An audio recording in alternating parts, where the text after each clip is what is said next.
All right, everyone, welcome to another episode of Manufacture to Win Live. We're out here in San Antonio, Texas, MHI winter meetings, day 2, out by the pool now, enjoying some time networking with everybody and bringing you some folks that are moving the industry forward, as we like to say. And we figured who better to bring to you than the president of MHI, right? Yes, President, sir. Yeah. President of MHI, Mr. Mark Bowersox. Great to have you. Thank you for having me. Appreciate you coming by, spending some time with us, chatting. So what we've been doing since Louisville, we started doing these live at the shows now and bringing some people on. Want to let everyone else out in the industry know what the industry is all about, right? Because sometimes, we represent the sales side of things, right? And a lot of times those lazy gentlemen out at the retail locations, the community, they're so wrapped up in their own little world, they don't get to see everything that we get to see. Yeah, right. So we want to bring that to them. And so, with that, Mark, wanted to find out from you, because I know you've been in the industry for a while, right? Didn't you tell me your dad had a retail I didn't grow up in the industry. Okay, all right. Talk to me about it. How did you get here? Yeah, so that's a fair question. I grew up in the trade association world. Okay. And kind of fell into the Indiana Manufactured Housing Association a few more than 20 years ago. And kind of worked through that organization. And in Indiana, I was very fortunate. I always found myself fortunate to represent the industry in Indiana because there's manufacturing. And there's a long history in Indiana with the Manufactured Housing Organization. And one of the 3 key things that state associations do is lobby and represent the industry in the State House in Indiana. Right. And so, going back to the late 2000s, 2007, 2008, 2009, 2010, and we don't have a little chart of industry shipments, but most of the people that probably watching this at home or wherever understand those. Yeah. 2008, 2009 in particular, right? And so, I was always fortunate to represent employees. And when you talk about elected officials, they care about jobs. And so to have those factory jobs that I could take to the State House, and even if it's an issue with a retailer or even a community landlord-tenant issue, right? But I could say, I'm representing this industry that employs tens of thousands of people here in the state of Indiana. Yeah. That I was compared to being the exec that runs the Illinois Association or the, Ohio Association. I always felt very fortunate to grow there. So I was there until 2015 and, going through the early 2010, coming out 2009, MHI was struggling, right? A lot of the industry, the entire industry as a whole was struggling, right? And MHI was struggling, and so as the executive from Indiana, I would attend MHI's meetings. I was an MHI member. Mm-hmm. And so, I would attend these meetings, and I'd see, why are we doing this, or why are we doing that, or why isn't MHI doing this, and why is my phone ringing in Indiana about this federal legislation that passed and now I have to deal with, and some of that kind of stuff. And so I decided to get more involved and help. And sometimes when you volunteer for things, that changes the course of, your trajectory in your career. And so, I was early, 2010 to 12 when I started getting more involved in MHI things, and then, was asked to come work with MHI. And so in 2015, I started working with MHI. In 2020, the prior president and CEO retired, and they asked Leslie and I to take over the leadership. So wow, that was a jump. That's the nutshell version of it. So what is MHI? Because I'm going to tell you, look, when I was selling, and I did 15, I jumped into the industry about the same time. 09 is when I got in. Okay. On the retail, I can tell you from retail. I don't know about community side. But from the retail side, they hardly ever speak about MHI. Yeah. We're usually talking about the state association. So what is MHI? What's it about? So MHI is a National Trade Association, national advocacy organization, right? So if you're familiar with the state association, we do that, but at the federal level. Okay. We have so membership categories for every segment of the industry. If you're a manufacturer, we have a manufacturer's division. If you're a retailer, we have a retailer's division, communities, and so on and so forth. And so there's really a segment for everybody. But, we tell people all the time, if you're a single location dealer or a single community, your state association is going to serve you better than what MHI can do. Right? I'm a state association guy. I grew up and knowing what this industry faces at the grassroots and the local and the state level. It's critically important we have strong state associations throughout the country, right? Yeah. And one of the things that I've really wanted to do and move MHI in the direction is partnering with those state associations, because we're in the most regulated form of housing in the world. There's plenty of work to go around and plenty of lobbying work to be done, right? And so we need to keep the state association strong. But, we're an advocacy organization, trade association, so education, promotion, information, advocacy work, typical trade association. Got it. So why should a housing consultant out in middle of nowhere get involved with their state association? Because most aren't.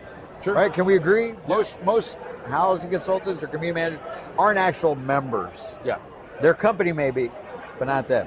Why should they get involved? So, this is the 80-20 rule, right? That 20% of the people do 80% of the work. Right. And there's a lot that all associations ask of their members. Right, MHI is a small staff organization, but we have 1,100 member companies, and we can't do it all from the staff level. We don't know. We're not on the front lines. We're not interacting with customers every day. So we need those people to come to us and say, hey, this is the challenge that I'm facing on my store. Other people are facing it too. As an industry, let's get together and figure out how we can solve the problem, right? So to get involved in your state association, or if you're a larger operation, get involved in a national association. That's really where you can start to influence the direction of the industry in terms of the promotion and the protection and the regulations that you face. Right. Got it. So when that guy is screaming on social saying, hey, you need to do something about sales people. Yeah. That's what you're talking about. Kind of that from the front lines, they have a voice if they were involved in these things, right? Yeah, absolutely. So MHI had a National Retailers Council meeting today, right? And that's where our independent retailers, vertically integrated retailers, we have 538, I believe, retailers that are members of MHI paying annual dues. And I want them to come to a meeting like this and say, what are you facing? What are the challenges you're facing? Is it a training issue that we can get together and provide better training for you or your team?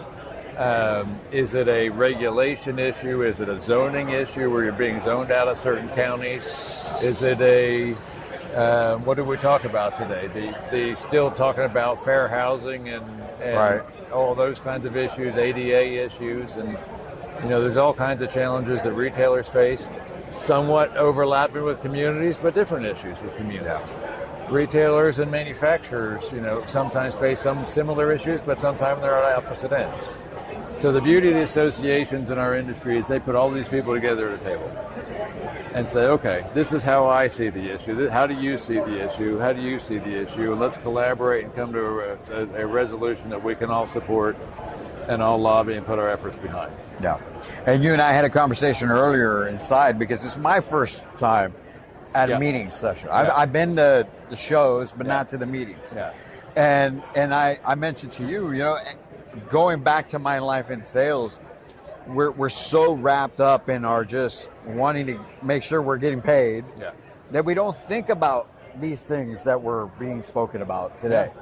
From tariffs on tires and things of that nature that will affect the only tires in the industry come from China.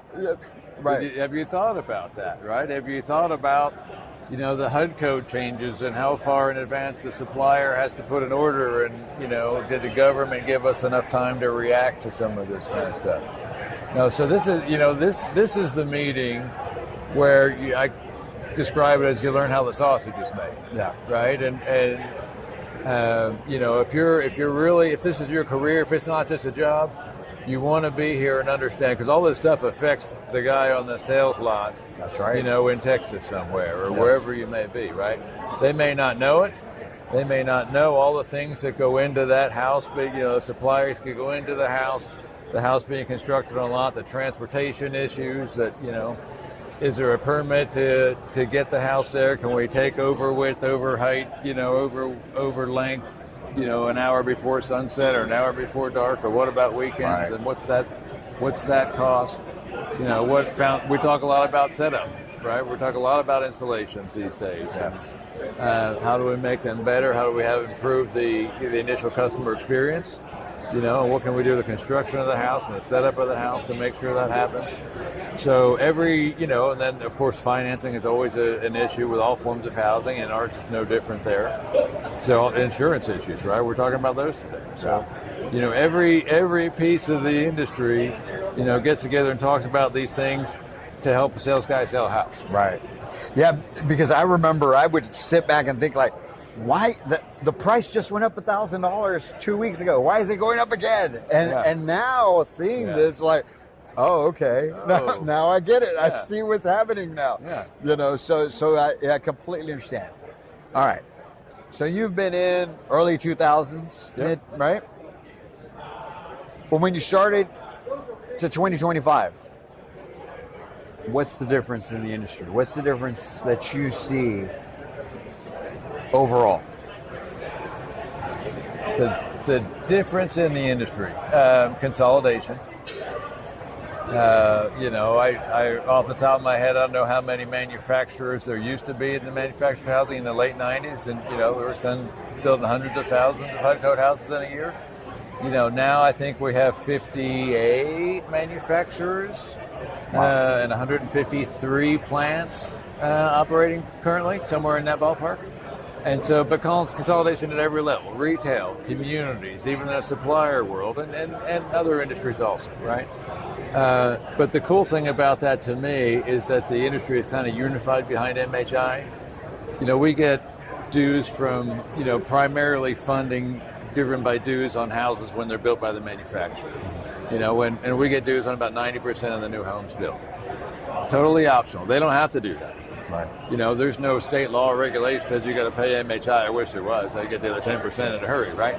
But, the industry is kind of consolidated at the point, and this industry's always been fantastic about working together and saying, how can we get together to solve a problem? Because this industry is really realizing, and this is over the last 20 years as well, that, we should be a bigger percentage of the housing market than we are. Right. Numbers current through this year, about 9.3% of new single-family home starts are HUD code houses, right? And the people that are in the industry now are saying, I don't want to steal a deal from you. I want the site builders market, right? I want the other 90% that we're not involved in right now. You and I can get along. The enemy is my friend, right? We're going to team up and go after that guy together, right? In that segment of the housing market. Yes. This industry is much more focused now on being housing than being manufactured housing. Right? And MHI, we talk about, attainable housing and innovative housing. Our purpose statement, if you look at it, doesn't say manufactured in it at all. It doesn't say affordable in it at all. Because we want to be part of the housing conversation in Washington, D.C. and in America, right? And so that industry consolidation has really helped this industry unify and go out and take on and get that other 90% of the business that we should be a part of. That's awesome. So today you mentioned 103,288 units, right? I'll take your word for it. Yeah, 103,288 was the amount that new were homes for shipped 2024. All right. So how you mentioned going after that new client market that's out there. How do we take this to 125,000? What in your mind, what is MHI, what is their thought process on that? How do we get there? So first of all, we look at the market, right? When I talk about the market, you look at demographics, you look at economics, you look at politics and some of those kinds of things, right? And you can see that, the United States right now is, pick a number, my number currently is 3.7 million housing units short of demand. Some people project out over 10 years for, 18 million housing units short over the next 10 years that we need to find, right? So that's in our favor, right? The fact that we're in housing and there's housing need, that's okay, we got that going for us, right? Demographically, You look at the first-time home buyer age right now is average median first-time home buyer age right now in America is 38 years old, right? The largest population in the United States right now is the 1980s that are in smack dab in the middle of that 38-year-olds, right? And so we've got first-time home buyers coming into prime first home buying age, right? So demographically, that's a win for us. And from an economic perspective, you can look at things like housing costs, and housing cost ratios to household income, right? And you can look at a graph of that and see that that's spiked, over the last 5 years. Right. Housing costs have grown up tremendously. Incomes have gone up, not at the pace of housing costs. Inflation, isn't really all that bad until you look at building materials, and then it goes up pretty quickly, right? And then politically, from a political perspective, we've got on the national level, we've got, Republican rule for the next 2 years in Washington, D.C., in the House and the Senate and the administration. A lot of people will tell you that's good. That causes some challenges. Okay, you've got great opportunities there also, right? So there's several things, from a headwind, tailwind perspective, looking at the industry, that we can say, okay, this is a terrain that we have. There's some favorable terrain in front of us. How do we take advantage of it? And that's what a lot of these meetings are about this week, right? It's saying opportunity, right? And I got up and gave a little talk the other day about the opportunity that we have as an industry. And, we have the greatest minds in the industry right here to come up with strategies and initiatives to take advantage of it. That's so very true. And I've met some great people here from the industry that I hadn't met before, and people that are really passionate about it. Again, going back to everybody at home, I know when I was in sales, I didn't think about all of this. I really didn't, right? So, last question I have for you. The housing consultant, the community manager right now that may watch this, what can they do to be a part of the solution in gaining the amount, adding to the market share that we have? Sure. What can they do to be able to bring in that new customer segment? In your mind, what do you feel that is? So the customer-facing person, what can they do? Be a professional, right? And that's a very short answer to a very big opportunity. Yes. Right? We need to up our game. I talk to people about, we've been manufactured housing since 1976, and why is the sign on the lot say mobile home sales or trailer sales, right? Let's start with a lot. Let's look at the appearance of the lot. Our industry serves a niche at its core, right? We're an affordable housing industry at its core, and that market will always be there for us, right? For this industry to grow, we need to bring in new customers. And you look at the evolution of the cross-mod manufacturer and the crossover modern home, right? That's a fantastic evolution. It's still a HUD-code house. It's still built to the same safety and construction standards as every other manufactured house. But it has some bells and whistles and looks nicer and has some more curb appeal. And it goes after a higher income consumer. And it's a house that sells at a higher price point. It costs a little bit more to carry and build, but there's more margin in it. Some more site work to do on it. Right. But to appeal to that consumer, are you going to have the house on the sales lot, without skirting and the steps going into it's not furnished? Maybe, but there's an opportunity there. There's an opportunity to make that different consumer feel comfortable on your lot, dress professionally, represent you and your company professionally, and we win. Right. This industry is rolling. It's moving forward, and to a certain extent, we just need to help it along a little bit. And there's plenty of opportunity for everyone here. There you have it. I agree 100%. That's one of the things that you hear me talk about all the time. It's time for us to level up. We've got to keep growing, keep getting better, improve the professionalism. Everything about it. There's so much opportunity out there to not just change the lives of all those people that can't buy. I saw an article in Newsweek that said this year alone, there's about 36 million people who are going to try and buy a house. Even right now, only 5 million will end up buying, they say. Yeah. but they're all looking for something $259,000 or less. The majority of them. Yeah. That's us. We're the solution. That's our industry. Yeah. So there's huge opportunities. You just have to level up. How can people find out about MHI? Where do they go? What do they do? Manufacturedhousing.org is There you go. your one-stop shop for all things Manufactured Housing Institute. You know, we're here to represent the industry. If you're in the industry, I encourage you to look at it. Get involved with MHI. Get involved in your state association. Get educated. Boost your professionalism. There's plenty of business to go around. We can all win here. Awesome. Mark, appreciate it. Thanks for all you do. Thanks for your time. Yep, appreciate you. All right, man. Appreciate it. You guys take care. We'll be back with some more episodes of Manufactured to Win Live. As always, folks,